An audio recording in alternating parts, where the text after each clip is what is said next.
Fala galera, tudo bem? Aqui com vocês é o professor Rafael Carlos, de Sociologia, da plataforma Gonçalves Dias. E a gente está aqui em mais uma aula de Sociologia do preparatório UEMA-ENEM. E eu vou logo te adiantar que essa aula aqui é uma aula muito bacana e muito especial, porque esse autor que a gente vai trabalhar, ele costuma aparecer com muita frequência em questão de vestibular, ok? Muito mais do que Durkheim. A gente está falando do Max Weber.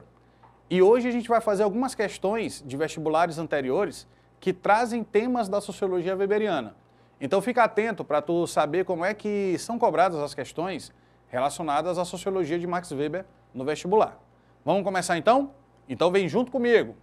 Primeira questão que já caiu no Enem. Ela começa assim: a crescente intelectualização e racionalização, aí você já destaca as duas palavras, intelectualização e racionalização, não indicam um conhecimento maior e geral das condições sob as quais vivemos. Significa a crença em que, se quiséssemos, poderíamos ter esse conhecimento a qualquer momento. Destaca também esse trecho. Essa intelectualização e racionalização representa a crença na possibilidade do conhecimento, mas não propriamente o conhecimento. Não há forças misteriosas e incalculáveis. Podemos dominar todas as coisas pelo cálculo. Cálculo é racionalidade. Então você percebe que a última palavra aqui do texto, ela conversa com as duas primeiras que a gente destacou. Cálculo, intelectualização, racionalidade, racionalização da visão de mundo. A pergunta é a seguinte: tal como apresentada no texto, a proposição de Max Weber a respeito do processo de desencantamento do mundo, grifa, desencantamento do mundo. O que é desencantar? É deixar de ser encantado. Uma coisa encantada, ela tem mistério. E segundo o texto que a gente leu, não existem mais mistérios incalculáveis ou forças incalculáveis. A gente tem a noção na modernidade de que tudo pode ser aprendido pela razão, de que tudo pode ser calculável ou racionalizável. É esse processo que o texto está falando e que ele chama de desencantamento do mundo. É a ideia de que não existe mais tanto misticismo, tanta magia, que as coisas tendem a ser mais científicas, mais racionais a partir da modernidade.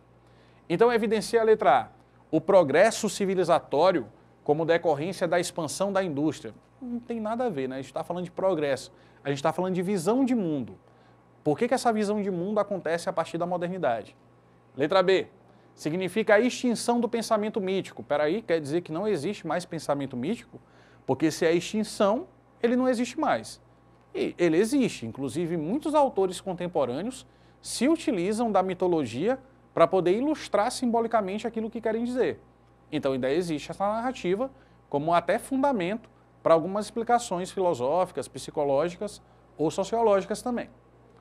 Letra C, significa a emancipação, a independência, a autonomia, como consequência do processo de racionalização da vida. Essa aqui pode ser, mas aí tem um detalhe. Essa racionalização da vida, ela não gera necessariamente a emancipação. Emancipação é a autonomia, a independência.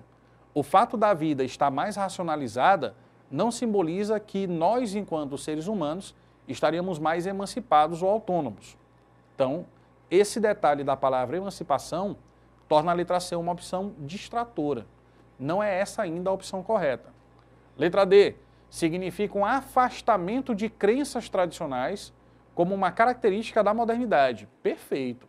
Se você comparar a Idade Média com a modernidade, você percebe que na modernidade existe uma valorização maior da razão científica, enquanto na Idade Média a religião tinha mais força. Então é esse processo que o Weber está ali mostrando para a gente, está ilustrando com o seu texto. A letra D faz muito mais sentido que a letra C. Letra E, fim do monoteísmo. Monoteísmo, que eu saiba, é quando a gente acredita num Deus só. E existem muitas religiões, muitas não, mas existem algumas religiões onde o monoteísmo ainda é praticado. A religião cristã é uma delas. Acredita-se num Deus único e criador, assim como o judaísmo também, assim como o islamismo também. Então, não existiu esse fim do monoteísmo, ele está aí, até hoje. Então, não faz sentido a letra E, a gente marca a letra D de dado. O afastamento de crenças tradicionais é uma característica da modernidade e faz parte desse desencantamento do mundo que o Weber fala na sua obra. Vamos ver?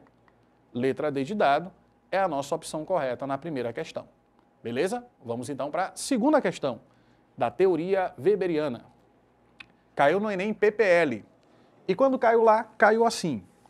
O impulso para o ganho, a perseguição do lucro, do dinheiro, da maior quantidade possível de dinheiro, não tem em si mesma nada que ver com capitalismo. Olha só o que ele está dizendo no começo do texto.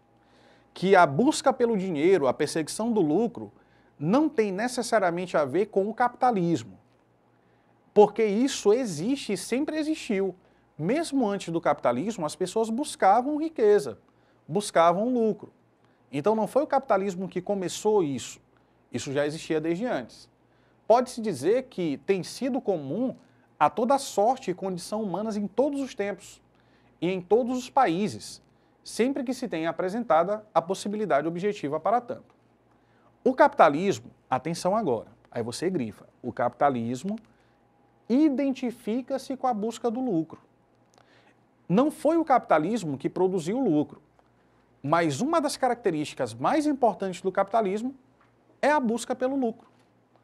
Do lucro sempre renovado por meio da empresa permanente, capitalista e racional.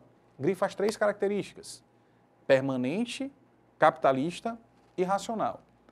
Pois assim deve ser, numa ordem completamente capitalista da sociedade, uma empresa individual que não tirasse vantagem das oportunidades de obter lucros, estaria condenada à extinção. No capitalismo, uma empresa que não lucra, ela vai falir, ela vai entrar em extinção, né? Então ele está falando aqui sobre lucro e capitalismo, colocando a ideia de que no capitalismo existe uma identidade muito forte com a busca pelo lucro, e esse lucro tem como característica o fato de ser permanente, racional e parte também da lógica do capitalismo. Vamos para a pergunta? Vamos lá. O capitalismo moderno, segundo Max Weber, segundo o autor que a gente leu, apresenta como característica fundamental, grifa, característica fundamental. O que é uma característica fundamental? É uma característica importante, essencial. É aquilo que Weber considera como essencial no capitalismo. A gente leu sobre busca pelo lucro, a gente leu sobre lucro permanente e racional também. Então isso é uma característica essencial. É isso que a gente vai buscar nas opções. Vamos então, letra A. A competitividade decorrente da acumulação de capital. Existe competitividade no capitalismo? Existe. Existe acumulação de capital? Existe. É isso que o Weber está falando? Não é. Olha a casca de banana. Cuidado para tu não escorregar aí na prova. A letra A faz sentido, porque ela traz características do capitalismo, mas ela não responde à pergunta. A pergunta é o que, segundo Weber, é uma característica fundamental e não tem a ver com a competitividade, apesar da competitividade também ser característica do capitalismo. Mas não é essa ainda, te acalma aí, vamos para a letra B. Implementação da flexibilidade produtiva e comercial.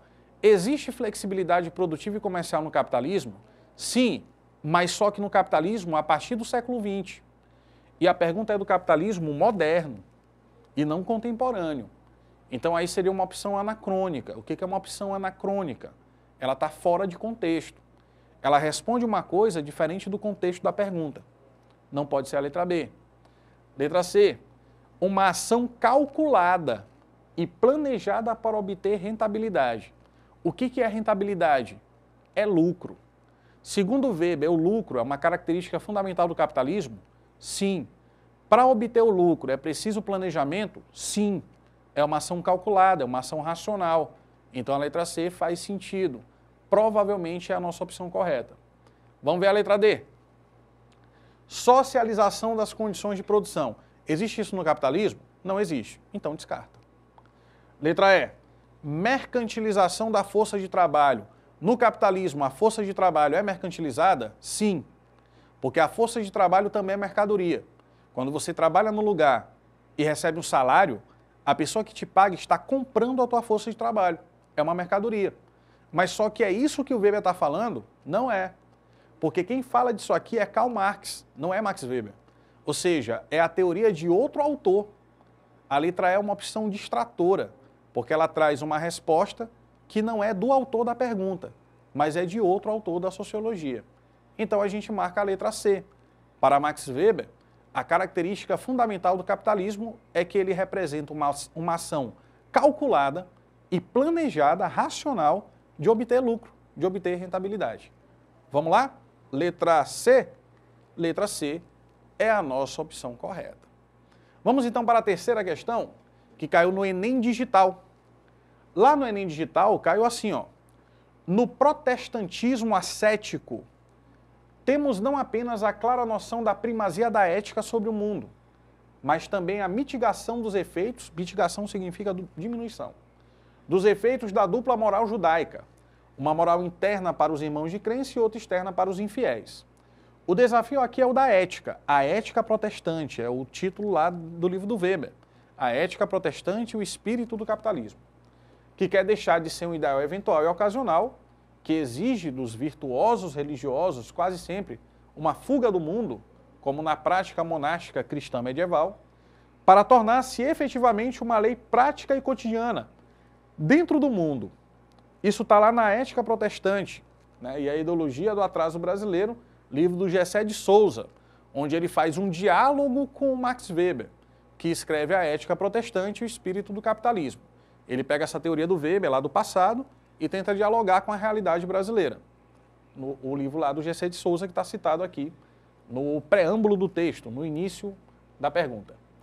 Retomando o pensamento de Max Weber, o texto apresenta a tensão entre positividade ético-religiosa e as esferas mundanas de ação. Nessa perspectiva, a ética protestante, eu vou lembrar para ti o título do livro, tá? A ética protestante e o espírito do capitalismo. Então, segundo Weber, na modernidade, o protestantismo, ideologicamente falando, auxiliou o desenvolvimento do capitalismo, devido a uma nova concepção ética e também uma nova visão sobre o trabalho, que no protestantismo calvinista, principalmente, o trabalho também é visto como finalidade da vida. Então, se você vive e quer ser grato a Deus por viver, você precisa trabalhar, você precisa produzir. E essa visão de trabalho e essa nova ética sobre o trabalho ajudaram a consolidar o capitalismo na Europa, segundo Weber. Então vamos lá. Essa ética protestante é compreendida como, letra A, vinculada ao abandono da felicidade terrena. Pelo contrário, até porque a ideia do lucro no calvinismo, no protestantismo, lá europeu da modernidade, passa a ter a ver também com a prosperidade, com a bênção divina. Então, se você trabalha, você é digno porque trabalha, e Deus te abençoa, significa dizer que você vai ter prosperidade. E isso é uma espécie de visão de felicidade terrena. Então a letra A diz o contrário do que o Weber está dizendo no texto dele. É contrário aos princípios econômicos liberais. O protestantismo é o contrário do liberalismo? Falso. O protestantismo combina até com essa visão liberal de economia. Letra C. Promovedora da dimensão política da vida cotidiana? Não, a questão aqui não é ética protestante política. Ética protestante é economia e capitalismo. Esquece política, não é o tema da questão. É estimuladora da igualdade social como direito divino. A igualdade social é um direito divino para a visão protestante? Não, nem para a visão cristã no geral. Lembra que na Idade Média tinha a ideia de que uns nasceram para rezar, outros para guerrear, outros para trabalhar. Então já existia uma visão, entre aspas, divina sobre a própria desigualdade. Então não faz sentido aqui não. E a letra E fala que a ética protestante é adequada ao desenvolvimento do capitalismo. E é a nossa opção correta. Lá na Ética Protestante, Espírito do Capitalismo, o Weber fala exatamente isso. Que, historicamente falando, a Reforma Protestante e as igrejas protestantes colaboraram no ponto de vista de uma nova ética de trabalho para a consolidação da mentalidade capitalista. Então a letra E é a que faz mais sentido, é a opção que a gente marca e acerta também nessa questão aí. A próxima questão, questão do Enem, fala do processo formativo do Estado, segundo Weber, né? E aí começa dizendo assim, o processo formativo do Estado, a formação do Estado moderno, desenrolou-se segundo a dinâmica de dois movimentos contraditórios e simultâneos, a fragmentação e a centralização.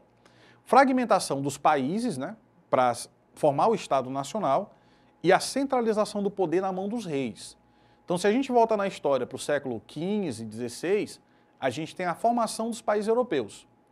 Portugal, por exemplo, foi formado pela unificação de reinos que existiam na Península Ibérica, assim como a Espanha também.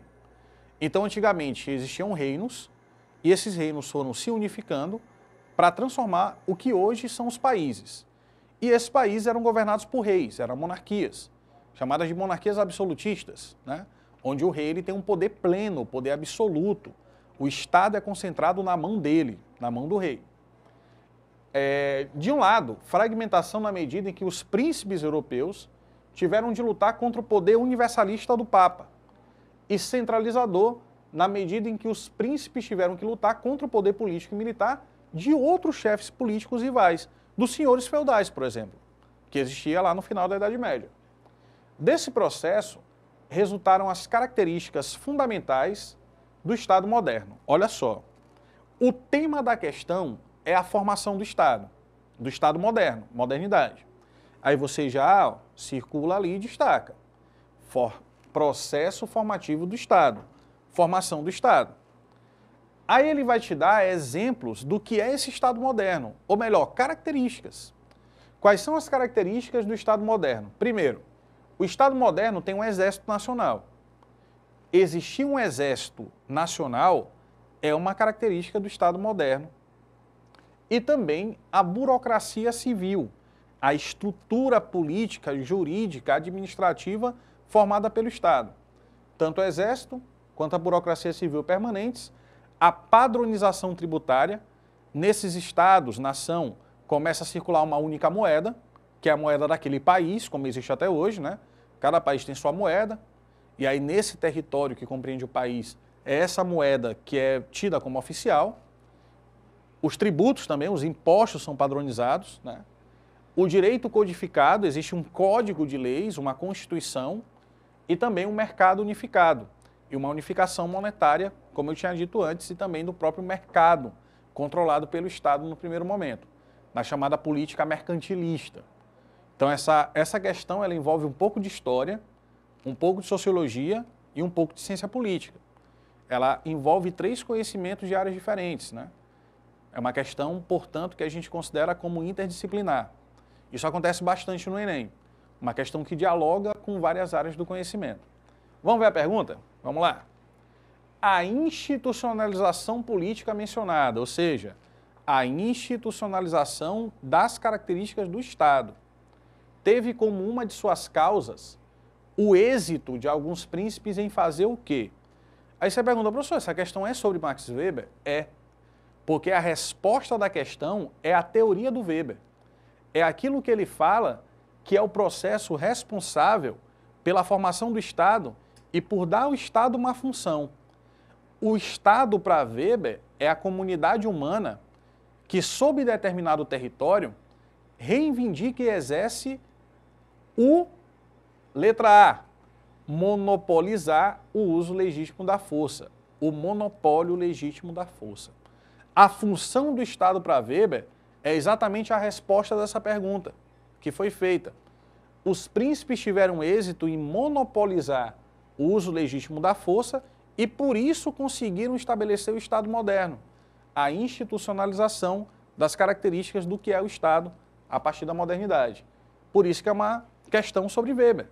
A resposta é a teoria weberiana. O monopólio do uso legítimo da força é o que caracteriza o Estado para Weber. Reforçar a hegemonia social do clero. Pelo contrário, aqui começa a haver um embate entre o clero e a nobreza, entre a influência da igreja e a influência política. É o início do processo de laicização do Estado. Não pode ser a letra B. Letra C. Restringir a influência cultural da nobreza. Falso, até porque os reis são nobres. A nobreza era privilegiada nas monarquias. Respeitar a diversidade das vivências locais. Não tem nada a ver com diversidade, né? Pelo contrário, tem a ver com unificação, homogeneização. Conter a autoridade das lideranças carismáticas. Tá bom, até faz sentido conter a autoridade, mas só que a ideia aqui é como se institucionalizou o Estado. E a resposta mais convincente é a letra A, monopolizando o uso legítimo da força. Vamos ver? Letra A, e a gente encerra mais uma aula de Sociologia. Obrigado pela atenção de todos e até a próxima. Tchau, tchau.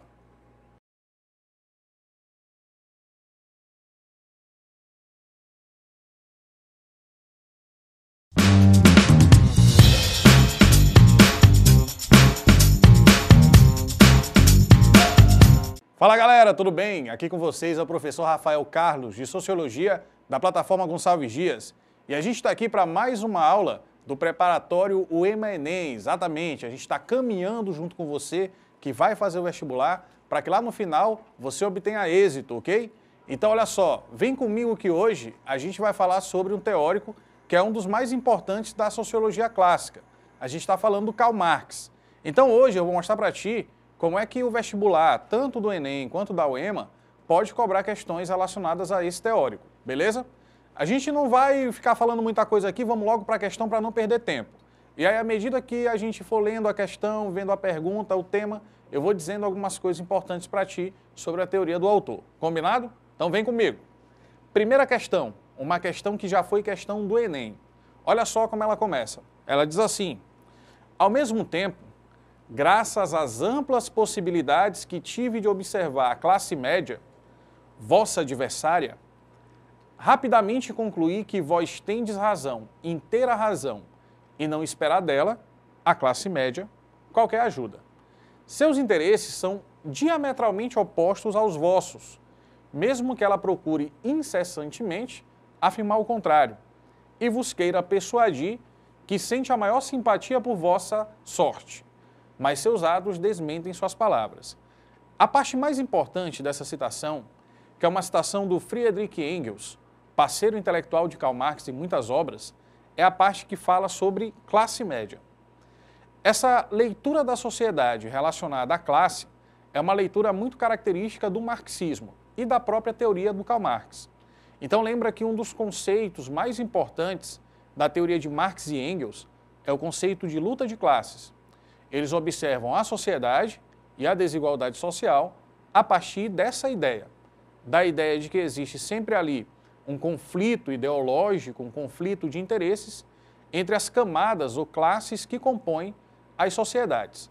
No caso do capitalismo, essa luta de classes seria principalmente entre a burguesia, a classe dominante, e o proletariado, a classe dominada. Só que entre a burguesia e o proletariado existe a classe média. E é exatamente aqui que entra o tema da questão.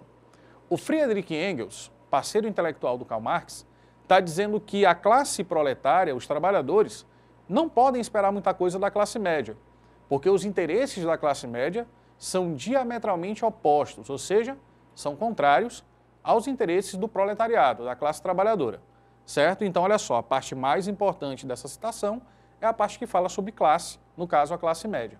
E aí você lembra do conceito de Karl Marx e de Friedrich Engels sobre luta de classes para a gente poder acertar a questão. Vamos para a pergunta?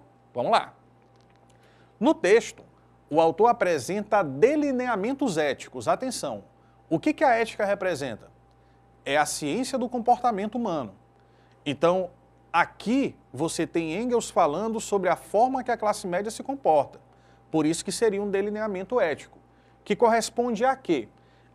A que ideia, a que coisa corresponde esse delineamento ético, essa análise do comportamento da classe média feita pelo Friedrich Engels, que é o parceiro intelectual do Karl Marx.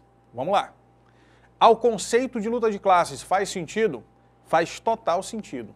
Luta de classes é o conceito mais importante da teoria marxiana, da teoria do Karl Marx, e vários marxistas, que são autores que vieram depois, obviamente, também se utilizam dessa ideia nas suas obras.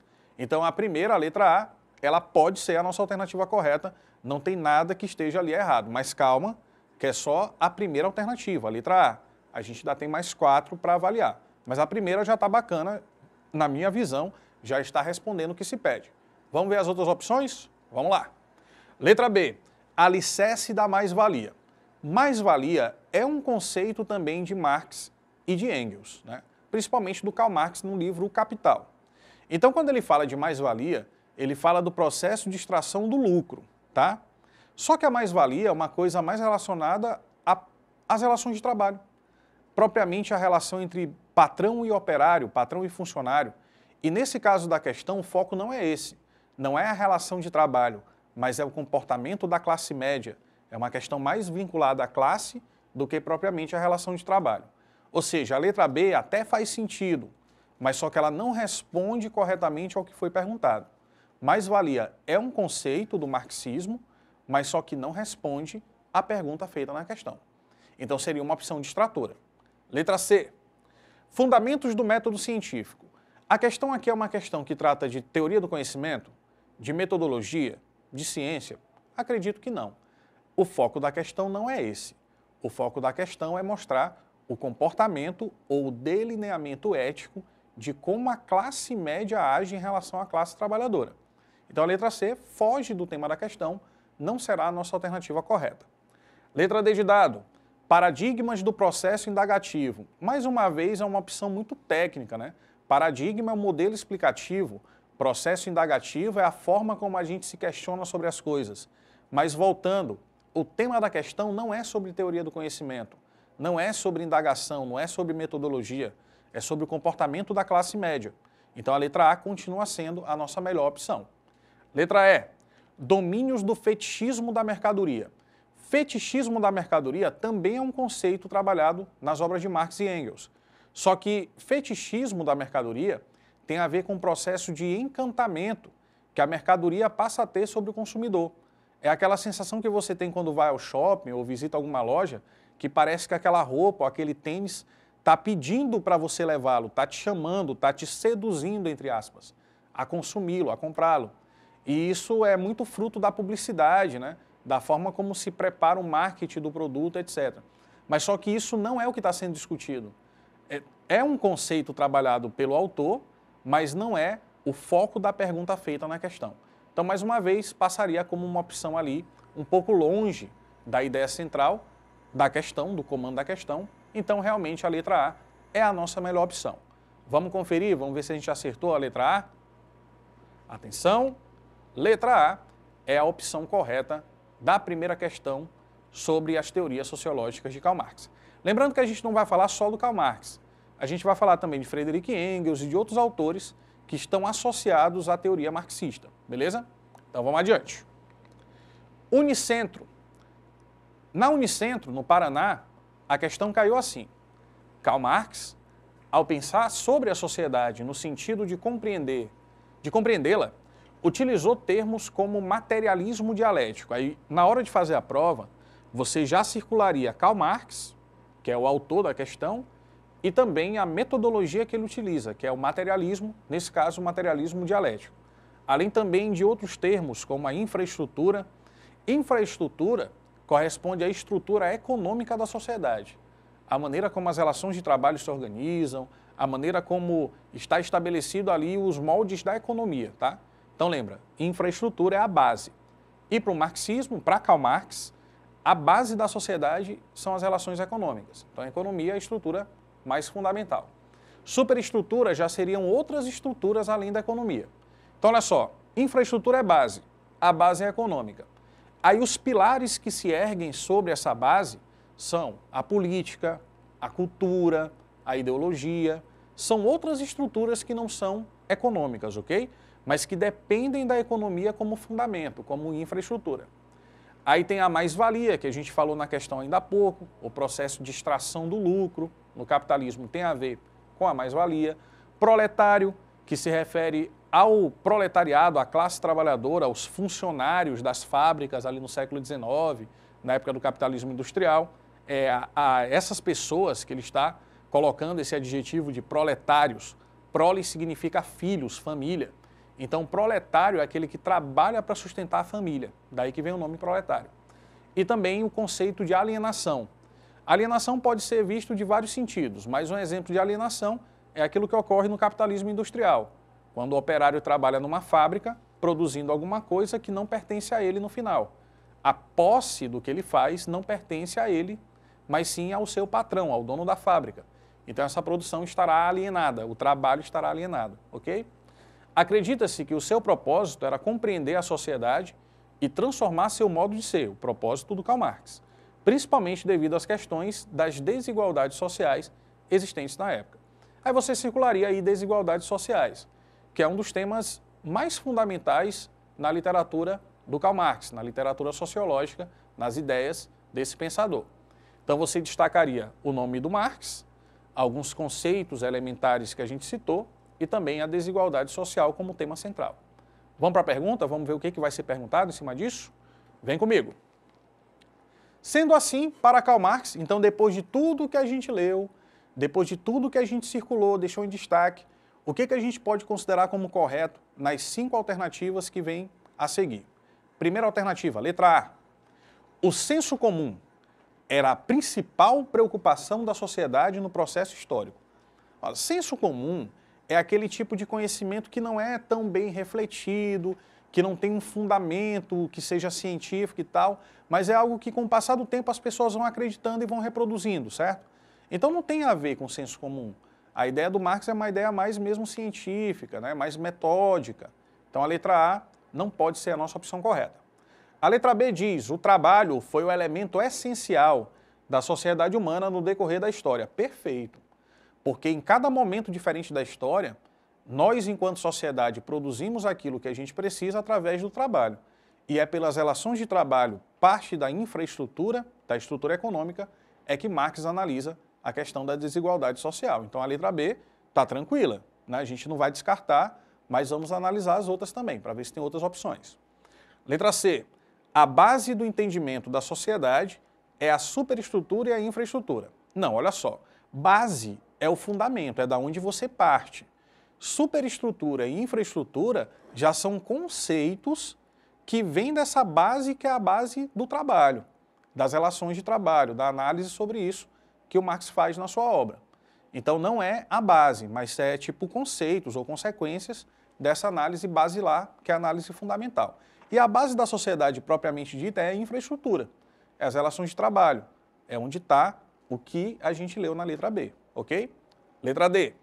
O materialismo sempre foi preservado e essencial para a sociedade humana. Materialismo é um método, na verdade, de análise, é uma perspectiva intelectual. Então é até meio estranho o que está na letra D, de sempre foi essencial e preservado. É só uma forma de você analisar as relações sociais. Então fica meio sem sentido a letra D, a gente descarta. Letra E. A mais-valia sempre foi a maior preocupação e essencial para compreender a sociedade. Mais-valia é um conceito também da obra do Marx. Mas só que assim, a mais-valia, ela também é um conceito, ela não é a base, não é o fundamento do raciocínio. O fundamento propriamente é o trabalho. É por causa do trabalho que a gente fala, inclusive, de mais-valia no capitalismo. Então, a mais-valia seria não a base, o fundamento, mas mais um conceito em consequência das análises da relação de trabalho. A gente marca, então, a letra B de bola. Vamos ver se dá certo? Letra B é a nossa opção correta na segunda questão. Vamos para a terceira questão, então, sobre a teoria do Marx? Vem comigo. Enem PPL. Olha só como caiu lá no Enem PPL. A sociedade burguesa moderna, que brotou das ruínas da sociedade feudal, aí aqui cabe um parênteses para a gente falar de história, né? O capitalismo moderno é, no Ocidente, na Europa sobretudo, o sistema de produção, o sistema econômico imediatamente posterior ao feudalismo. Com a queda do feudalismo, que foi muito marcante na Idade Média, ascende, cresce o comércio e, consequentemente, as relações capitalistas, ok? Então é dessa fase que ele está falando. Não aboliu os antagonismos de classe, a sociedade burguesa continua a ter os antagonismos de classe. Não fez senão substituir velhas classes, como a nobreza, por exemplo, velhas condições de opressão, como o feudalismo, a servidão, a escravidão, velhas formas de luta por outras novas. Entretanto, a nossa época, a época da burguesia, da sociedade capitalista moderna, caracteriza-se por ter amplificado, ou melhor, simplificado, os antagonismos de classes. Então, assim, o que ele está falando? Primeiro, o termo mais importante dessa citação é antagonismo de classe. O que é uma coisa antagônica? É uma coisa contrária, né? Então ele está falando de novo daquela ideia da primeira questão, da luta de classes, beleza? O que ele está dizendo aqui é que não existe isso só no capitalismo. Em outras sociedades, em outros modelos de produção, modelos econômicos anteriores, já existia isso. A relação entre nobreza e servo no feudalismo era uma relação antagônica. A relação entre patrício e plebeu, na antiguidade, na Roma antiga, também era. Mas na visão do Marx e do Engels, o capitalismo simplificou esse antagonismo, tornou mais evidente, ok? Vamos lá então para a pergunta, vamos ver o que vai ser perguntado. Na perspectiva dos autores, que é o Marx e o Engels, os antagonismos entre as classes sociais, de novo, classe social destaca, no capitalismo, decorrem da separação entre aqueles que detêm os meios de produção e aqueles que, olha só a pergunta. A pergunta é sobre como o antagonismo de classes é gerado. E aí, se existem classes antagônicas, é porque elas cumprem papéis diferentes na sociedade, sobretudo nas relações de produção. A primeira classe, que no capitalismo é a burguesia, a classe dominante, ela é a classe que detém, ela é proprietária dos meios de produção. A outra classe, ela detém o quê? O que caracteriza essa outra classe? Letra A. É a classe que vende a força de trabalho. Faz sentido? Faz sentido. O papel do proletariado no capitalismo é daquele que vende a força de trabalho porque precisa do capital, precisa do dinheiro para sobreviver no capitalismo e, ao mesmo tempo, a única coisa que ele tem a negociar é a sua força de trabalho. Então, de um lado, você tem os meios de produção, a propriedade deles pela burguesia, do outro, os trabalhadores, os proletários que vendem a sua força de trabalho e que estão inseridos nesse contexto dentro do sistema capitalista. A letra A faz sentido. Letra B. Exercem atividade comercial. Os trabalhadores são aqueles que exercem atividade comercial? Bom, podem até ser, se são trabalhadores do setor comercial, mas não somente. O problema da letra B é que ela está muito reduzida, né? Ela não está abarcando ali o proletariado como um todo, apenas uma parte dele. Então não serve para a gente. Letra C. Possui títulos de nobreza. O proletário, o trabalhador, possui título de nobreza. Faz sentido isso? Não faz sentido. Então a gente descarta a letra C. Controlam a propriedade da terra. Também é falso. Quem é proprietário dos meios de produção, incluindo a terra também, em alguns sentidos, é a classe dominante. E o proletário não é dessa classe, ele é da classe dominada. Então também não faz sentido a letra D. Monopolizam o mercado financeiro. Pior ainda, né? Monopolizar o mercado financeiro, a gente está falando de Marx e Engels, do século XIX, né? Capitalismo industrial. Mercado financeiro já é uma coisa de uma leitura de capitalismo mais recente, do século XX, XXI. Então está até fora de contexto um pouco, né? É uma opção anacrônica. Anacronismo é quando você está falando de uma coisa que está fora do contexto, certo? Então não pode ser a nossa alternativa correta. A gente vai marcar a letra A. Vamos ver se dá certo? Letra A, deu certo, a gente acertou mais uma questão sobre Marx nessa aula de hoje. Vamos para a última então? Vamos lá. Questão número 4, texto 1, texto 2. Esse tipo de questão é uma questão muito característica do Enem, tanto é que ela caiu no Enem anterior. Então, olha só, toda vez que tu tem texto 1, texto 2, é uma questão de intertextualidade. Necessariamente é uma questão de comparação. Você tem que comparar o texto 1 com o texto 2. Sempre é assim, tá? Vamos ver. Texto 1. Uma estranha loucura apossa-se das classes operárias, das nações onde impera a civilização capitalista. Nesse caso, o proletariado. Esta loucura é o amor pelo trabalho. Aí você destaca. Essa loucura do proletariado é o amor pelo trabalho. A paixão moribunda, o que é uma coisa moribunda? Doentia pelo trabalho, levada até o esgotamento das forças vitais do indivíduo e da sua prole. Então, esse fanatismo, essa loucura, esse sentimento de paixão mórbida pelo trabalho, na visão do autor, é uma estranha loucura que se apossa da classe trabalhadora no capitalismo. Segundo texto, vivemos numa época em que as pessoas são tão trabalhadoras que ficam estúpidas. Elas trabalham tanto que elas não têm tempo de refletir sobre sua condição de trabalho, sua vida, elas não têm tempo para serem pessoas críticas. Então elas ficam o quê? Alienadas ou estúpidas, como diz o texto. Vamos para a pergunta. De acordo com os textos, comparando os dois, a reflexão sobre o mundo do trabalho, que é o tema da questão, reflexão sobre o mundo do trabalho no século XIX, aponta para o conceito sociológico de, letra A, alienação. Faz sentido? Total. Faz total sentido que seja a letra A. Letra B, higienismo. Higienismo já não faz muito sentido. Higienismo está te lembrando higiene, né? tem o higienismo racial da antropologia do século XIX, é outra coisa. Não está falando sobre o mundo do trabalho. Passividade não é propriamente um conceito. A passividade faz parte da alienação.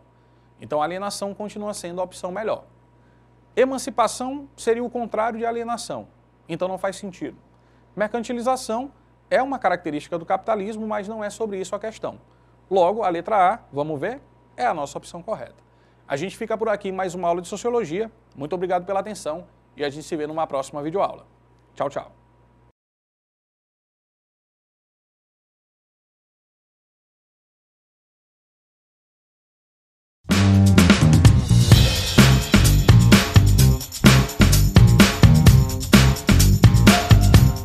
Olá, gente. Professor Marcos Dominici, professor de arte. E a gente vai continuar nossa revisão para o Enem e para o PAS da UEMA.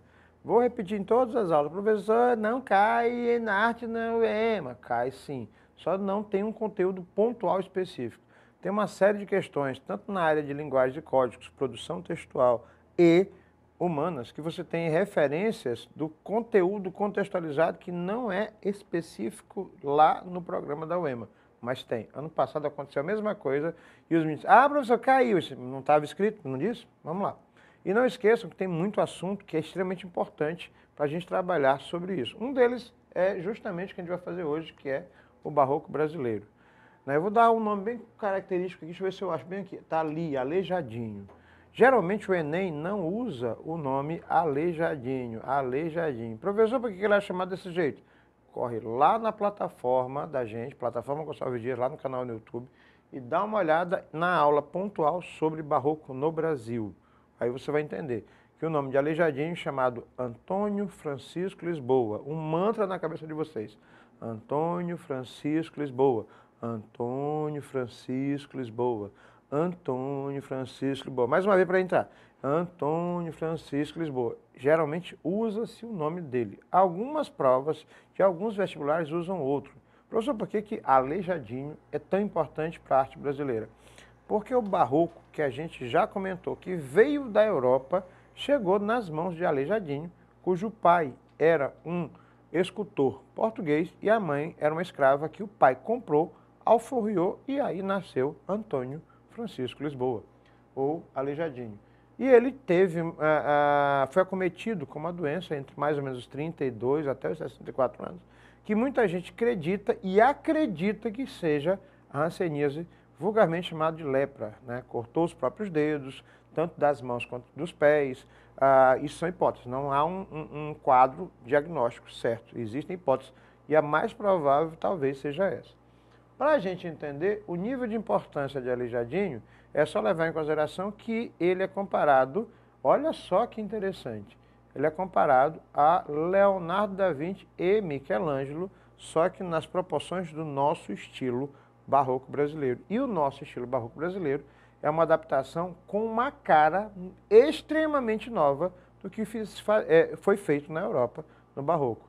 Tanto é que o nosso barroco é uma mistura de barroco com o rococó da Europa, já com o jeitinho brasileiro e com um tanto de deboche que Aleijadinho tinha em suas próprias obras, brincando com a cara, por exemplo, dos portugueses, acrescentando detalhes mestiços do nosso processo de miscigenação. Ou seja, é único no mundo. O professor estuda tem essa obra e muito mais.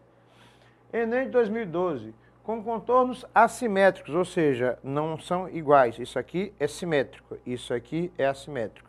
Isto aqui é simétrico, isso aqui é assimétrico. A obra dele é toda assimétrica, não é torta, é diferente.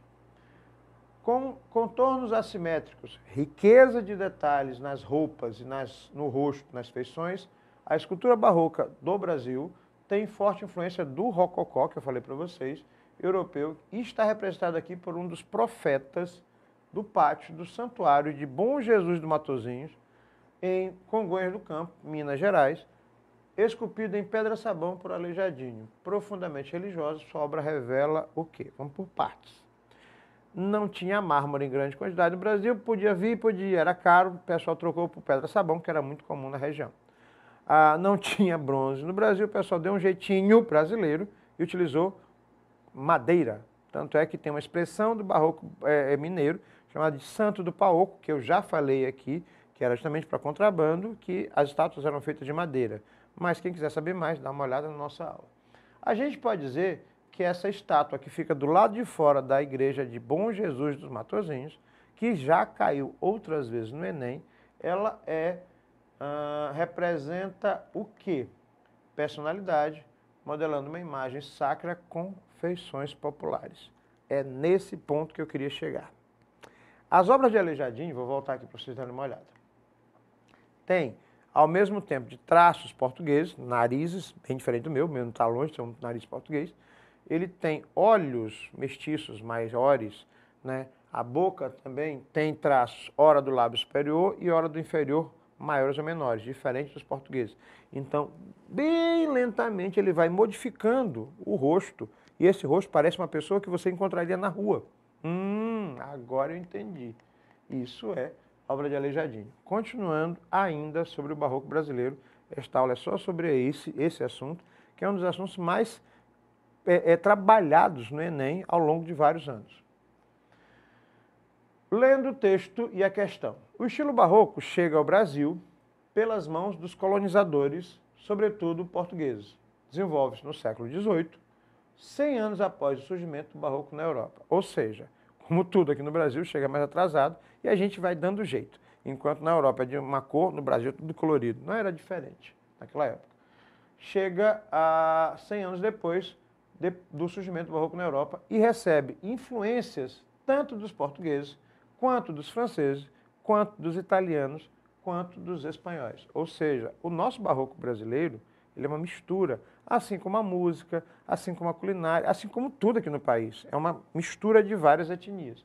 Em Minas Gerais, a expressão estética tanto deverá corresponder às solicitações dos elementos transpostos, como dos elementos locais espontâneos. Não entendi nada, já explico. Isso vai se verificar tanto em relação aos fatores estruturais, como no que diz respeito às ideias, conhecimentos e valores. Explicando para quem não entendeu. Lembra o que eu falei para vocês? Não tinha mármore, trocaram por pedra-sabão. Professor, o que é pedra-sabão? É uma pedra que é extremamente porosa e leve, que até com uma faquinha de cozinha você consegue esculpi-la. Não tinha bronze em grande quantidade, trocaram por madeira. Ou seja, eu vou trabalhar os elementos locais e vou adaptar o jeitinho. Nós temos, inclusive, aqui no Maranhão, espalhados, mas São Luís e Alcântara são mais pontuais, esculturas de artistas locais, artistas mestiços, artistas que podem ser considerados os primeiros de uma arte afro-brasileira, que deram a cara e o jeitinho maranhense nessas obras. Aleijadinho fez a mesma coisa com as obras de lá. Com base nisso, a gente pode afirmar o seguinte: item 1, nascido da herança europeia, o barroco mineiro é uma arte que traz em si o diálogo entre a sua origem e um novo contexto, o jeitinho nosso, caracterizando-se como um meio de expressão ao mesmo tempo, barroco e mineiro. Não dava para ser igual ao que foi feito na Europa. Eles tinham que adaptar de algum jeito. E isso gerou um estilo único. Olha que interessante. O aspecto social contemporâneo, a chegada do barroco a Minas, contribuiu para a sua organização fosse caótica e para que as características desse movimento acabassem contrastando com a vida mineira. Isso está meio estranho, vamos avaliar. Posto em contato com o clima de efervescência cultural e com descobertas no campo estético de Minas, o barroco mineiro rompeu com a ideia do barroco universal e se destacou pela ambivalência, ou seja, ela tem características tanto da Europa quanto do Brasil, em particular de Minas Gerais. Os elementos transpostos pelos colonizadores apresentam em suas raízes algumas semelhanças com o universo mineiro, mas o poder instituído pela Academia Nacional de Belas Artes encaminhou o movimento para rumos bem distintos. Gente, talvez sim, talvez não, mas a Academia de Belas Artes só vai surgir no século XIX, a gente está falando do século XVII e, em particular, do século XVIII. Vamos ver o que a gente tem? Quais são as certas? A primeira e a terceira. Então, aquilo que eu falei para vocês, vou voltar aqui. Ó. Por que a segunda não é correta? Porque essa organização não foi caótica.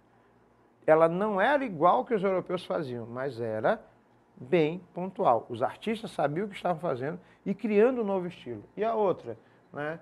A Academia de Belas Artes só vai surgir no século XIX, então ela não tinha nem como, porque ela só surge quando Dom João VI e a família real chegam ao Brasil. Então, a primeira e a terceira estão corretas, ok? Terceira questão, ainda sobre barroco brasileiro. A arte colonial mineira, barroca, seguia proposições do Concílio de Trento, aquele que vocês viram em história, dando visibilidade ao catolicismo reformado. O artífice deveria representar passagens sacras, não era, portanto, plenamente livre da definição dos traços e dos temas da obra. Já explicar para vocês. Sua função era criar, segundo os padrões da igreja, as peças encomendadas pela igreja, pelas confrarias, grandes patrocinadores, mecenas das artes de Minas Gerais. Considerando essas informações do enunciado, a arte colonial mineira pode ser definida como? Deixa eu explicar para vocês. Eu estou pagando, tu vai fazer do jeito que eu quero. Traduzir a questão toda. Você lê uma questão dessa, tu lê uma questão dessa, professor, e não entendi nada do que está aqui. Tu não consegue interpretar o que está a questão. É simples. Né? A pessoa está se acabando de rir aqui. A pessoa está lendo. Simples. Eu resumi isso aí. Eu pago, eu quero do meu jeito. Quem pagava? A igreja. Como ela queria? Obras religiosas. O artista podia criar? Não. Nem Aleijadinho podia assinar a obra dele, porque não era dele. Como assim não era dele? Não era dele, era da igreja. Já que a igreja pagava, era da igreja. Era um artistazinho. Olha a comparação, estou sendo bem pejorativo. Era um artistazinho, mas era um mestre na época. Só que não tinha essa definição, esse glamour todo que a gente imagina hoje, ou que a gente vivencia hoje. Ele era mal respeitado, tinha que se virar nos 30 para poder sobreviver. Quem pagava? A igreja. O que tu vai pagar? Eu vou pagar para tu fazer um painel para a minha igreja. Eu vou pagar para tu construir a igreja. Vou pagar para fazer uma escultura para a igreja. Ou seja, eu vou ter que me desdobrar nos 30 para fazer uma... A Aleijadinho ainda tinha uma outra história. Ele já colocava uma pseudo-assinatura nas obras. 3 cabeças de anjinho, são bem macabras, eu tenho medo daqueles anjinhos. Né? E a gente pode dizer o seguinte, ela é barroca, já que seguia os preceitos da Contra-Reforma. O objetivo era pegar esse estilo de arte, entupir nas igrejas, colocar imagens religiosas, esculturas religiosas, pinturas religiosas. Tinha pintura no teto, estátua, para que, estátua é ótimo, estátua, né, para que as pessoas entendessem o que era certo e o que era errado. E tudo estava errado. Então esse Concílio de Trento é justamente para reforçar os dogmas e a estrutura da Igreja Católica daquele período. Por causa disso é que todo o barroco brasileiro está voltado à construção de igrejas. Deu para entender? Era financiada, encomendada pelas confrarias e criada pelos artífices locais. E outra coisa, se você não topasse fazer, era pecado, ainda tinha mais essa. Tu ia para o inferno se não quisesse fazer. Ou se não tinha jeito. Era a igreja que pagava, eu tinha que fazer uma obra religiosa de acordo com os preceitos deles. Né? Cena da Paixão de Cristo no Santuário de Bom Jesus do Matozinhos, em Congonhas do Campo. Esse aqui é um capítulo à parte. O teto da igreja foi pintado por um artista chamado Mestre Ataíde. A igreja foi desenhada e produzida por Aleijadinho. As obras escultóricas do lado de dentro da igreja e do lado de fora, que eu mostrei na primeira questão, foram produzidas e esculpidas tanto em madeira dentro da igreja, quanto em pedra-sabão do lado de fora por Aleijadinho. Só o Santuário de Bom Jesus do Matozinhos, em Congonhas do Campo, em Minas Gerais, é patrimônio cultural da humanidade, assim como Ouro Preto também. Então, só em Minas Gerais a gente tem Ouro Preto e Congonhas do Campo, esse santuário, onde esta pintura está. E, professor, está muito colorido, tem muito azul e vermelho. Vocês perceberam? Bom, no meio tem a Virgem, né? A Virgem Maria. Só que na hora que você olha lá de perto, ela tem os meus traços, os seus traços. Bocão, lábio superior grande, nariguda, olho grande, como uma pessoa mestiça, como uma pessoa preta, como uma pessoa negra. Esse artista, Mestre Ataíde, era também, assim como Aleijadinho, filho de pai branco e mãe negra. Resultado da situação, ele começa a colocar a cara dessa pessoa simples, com cara de brasileiro, com cara de mestiço, de negro, né, no barroco naquela época. Isso foi bem aceito? Então, se é difícil hoje em dia, imagine no século XVIII. Aí a gente pode dizer o seguinte, a arte barroca nasceu em oposição à arte renascentista. Falamos sobre isso na aula do Renascimento e Barroco na Europa, que baseava-se na razão e nos moldes greco-romanos de equilíbrio e simplicidade. O Barroco não é nada disso, é o inverso. Entre os maiores artistas da época está Antônio Francisco Lisboa, o Aleijadinho, e que foi um artista do período colonial, e suas criações vão de projetos inteiros de igrejas a esculturas em entalhes delicados.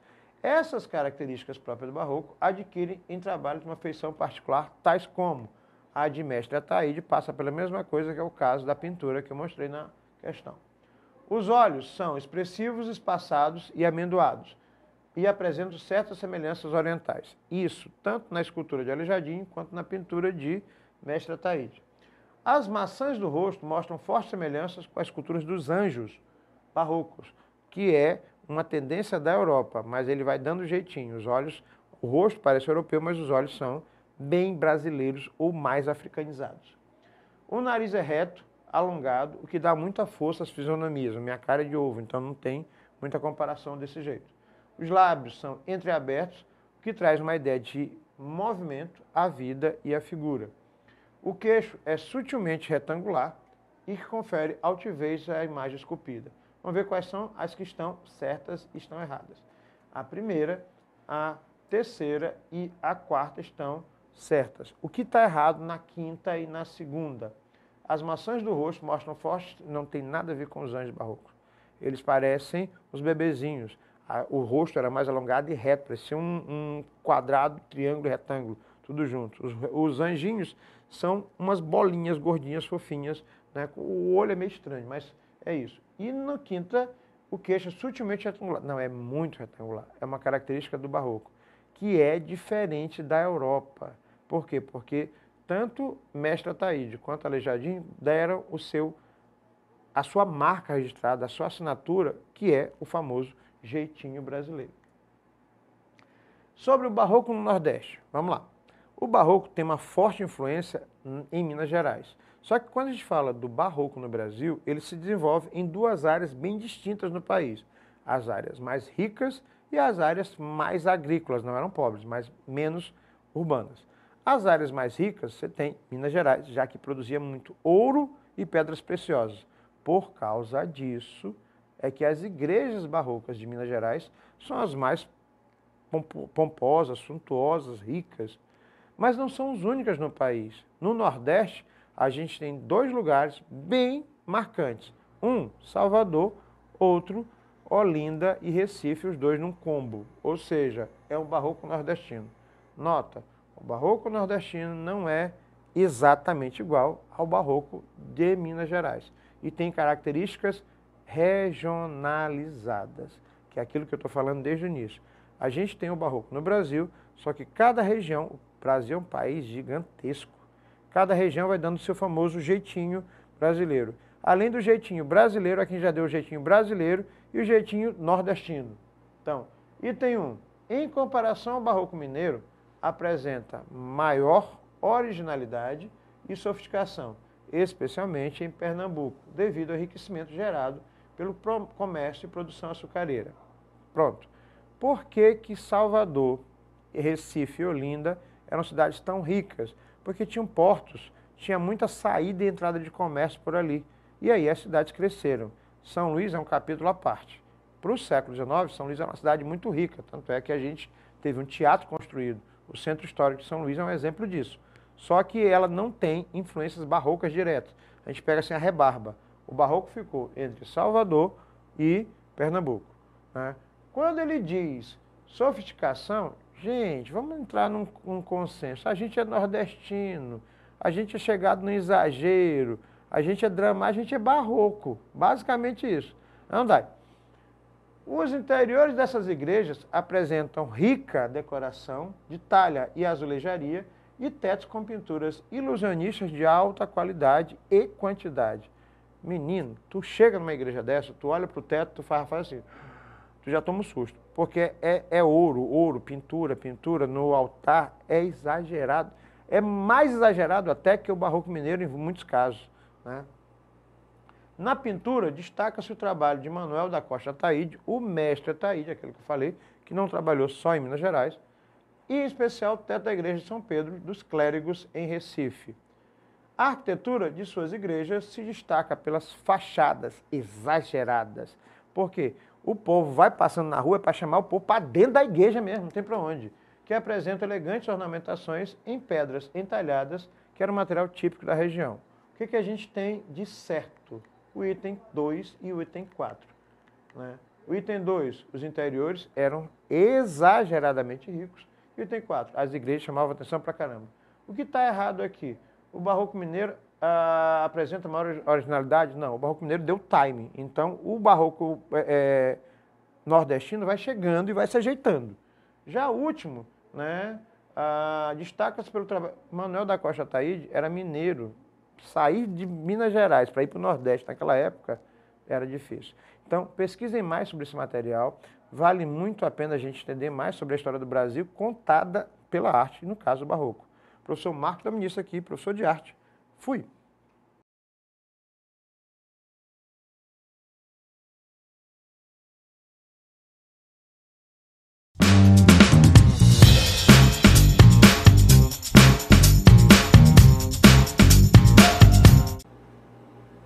Hello everybody, I'm Teacher Michele. Olá pessoal, sou a professora Michele. Sejam bem-vindos a mais uma aula do curso preparatório Pais UEMA e Enem. Hoje nós vamos falar sobre Textual Genres. Um elemento que é muito comum na prova de inglês são os textos de gêneros variados, ou seja, diferentes tipos de texto para você partir para a resolução de questões. Então, para a gente iniciar as nossas análises de questões, as resoluções dos exercícios, eu quero destacar com vocês um pouquinho sobre essa prova. Tá? Então, a gente tem as provas de língua inglesa focadas, elas focam, elas dão atenção especial para text reading. O que é text reading? Leitura de textos, com o objetivo de você trabalhar a interpretação e a compreensão textual. O objetivo dessas provas de língua estrangeira é verificar o seu conhecimento básico e, em alguns casos de questões de nível difícil, um conhecimento intermediário sobre o idioma, relacionando esse conhecimento com questões ou informações atualizadas e contextualizadas. Então, esse é o padrão da prova de língua estrangeira, seja ela no Enem ou no Pais UEMA. Interpretação de texto com assuntos da atualidade. Aqui eu trago para vocês um levantamento que foi feito pelo site Sintetizando, mostrando quais são os gêneros textuais mais citados na prova de língua inglesa, tá bom? Então a gente tem, por exemplo, textos jornalísticos como a grande maioria. Disparado, esse é o gênero textual mais citado. Notícias, por exemplo, do New York Times, do Washington Post, do The Guardian, que são alguns veículos que a gente tem na língua estrangeira e na língua inglesa nos Estados Unidos e no Reino Unido, que trazem textos que servem como base para esses textos interpretativos. Notícias, editoriais, artigos de opinião, são textos jornalísticos e textos informativos. Aí a gente tem na sequência as tirinhas e as charges, muito comum na prova de inglês. Normalmente em todas as provas a gente tem pelo menos um tipo de texto com esse formato, que traz a imagem com o texto.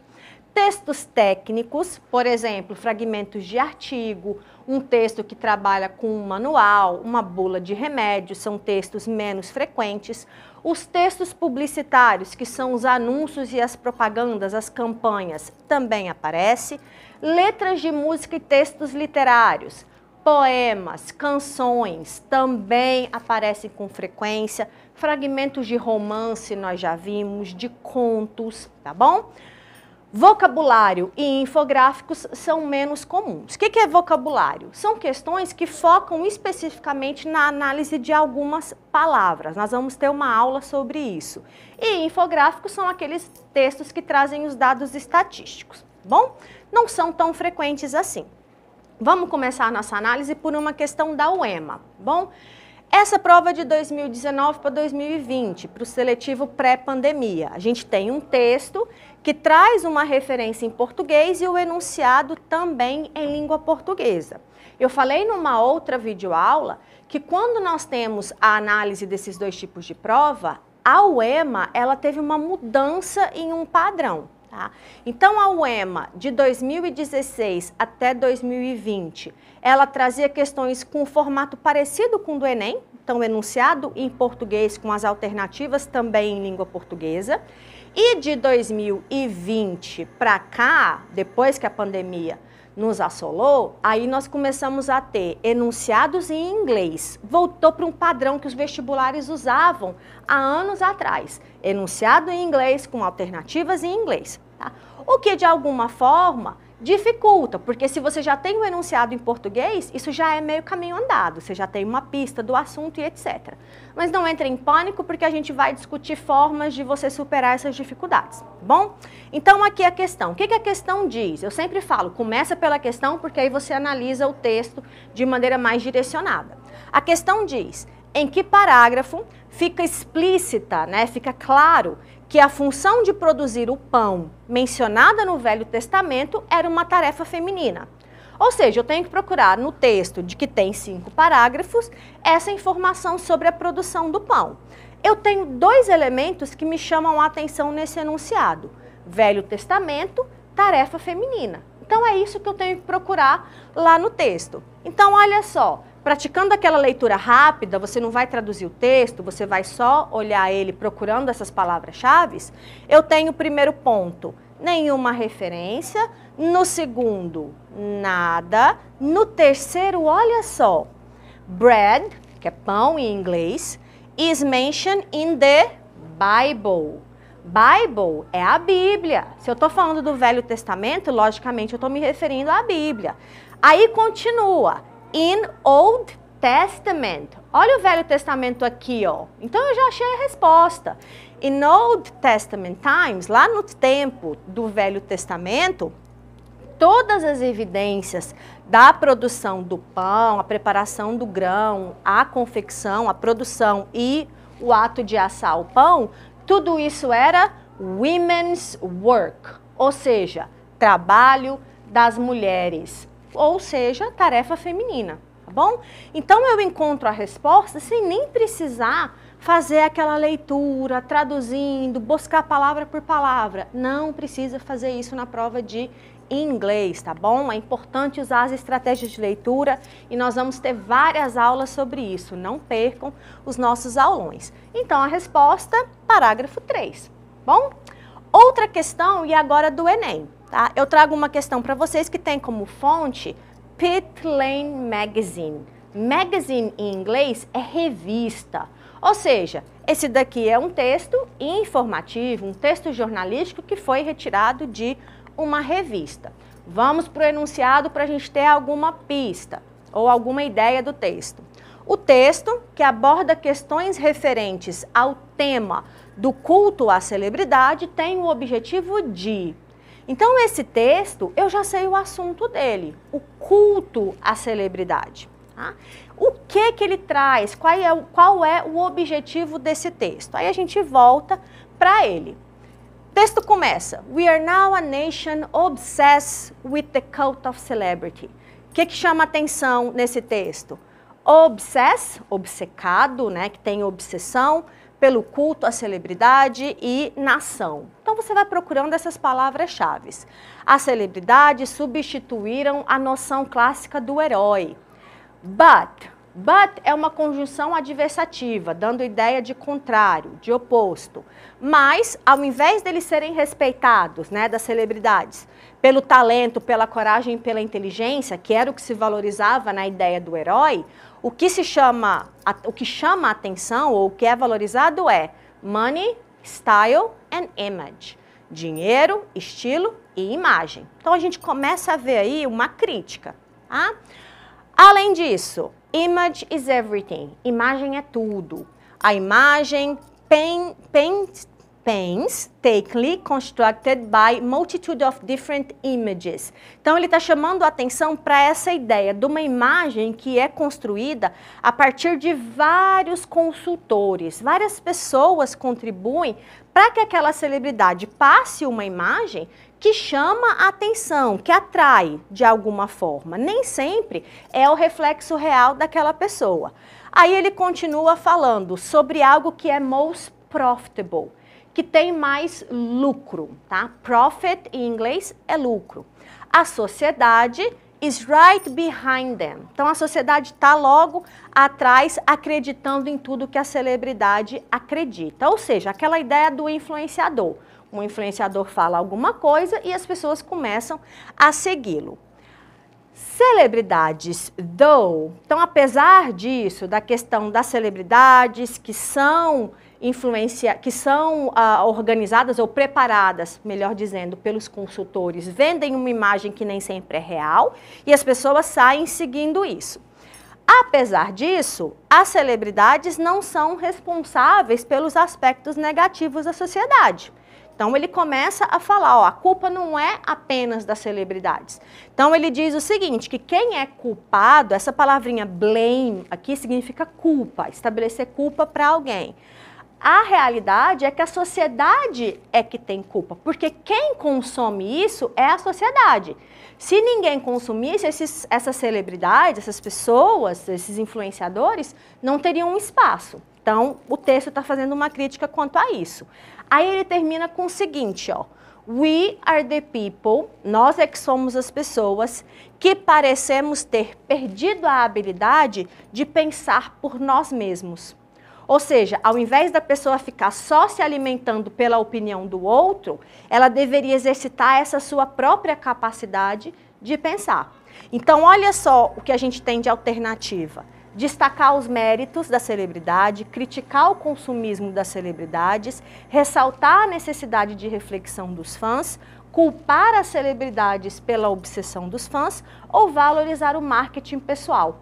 Então a gente vê como no enunciado está falando sobre esse culto da celebridade, que o texto ele tenta destacar essa necessidade de que o fã reflita, que as pessoas pensem por si mesmos, ao invés de você simplesmente estar estabelecendo uma culpa ou colocando a culpa sobre as celebridades. Bom, então nós já vimos ali um texto informativo e vimos também o texto que foi falando sobre a história do pão, tá? Diferentes gêneros. Aqui nós temos um cartoon.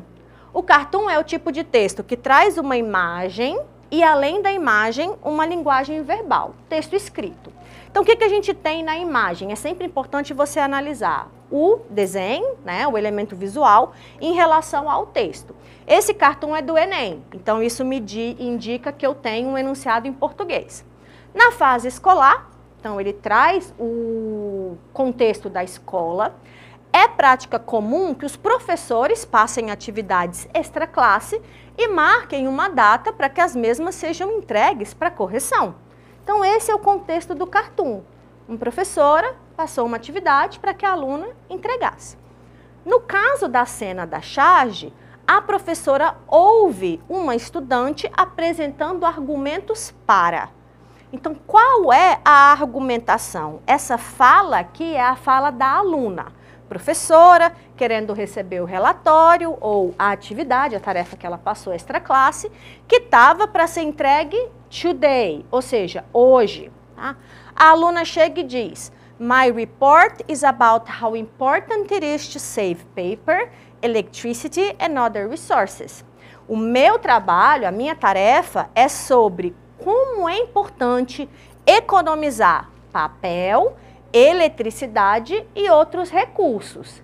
E aí ela dá a justificativa dela. I will send it to you telepathically. Eu vou enviar para você telepaticamente. Tá? Ou seja, ela não tem a tarefa, ela vai enviar para a professora através do pensamento.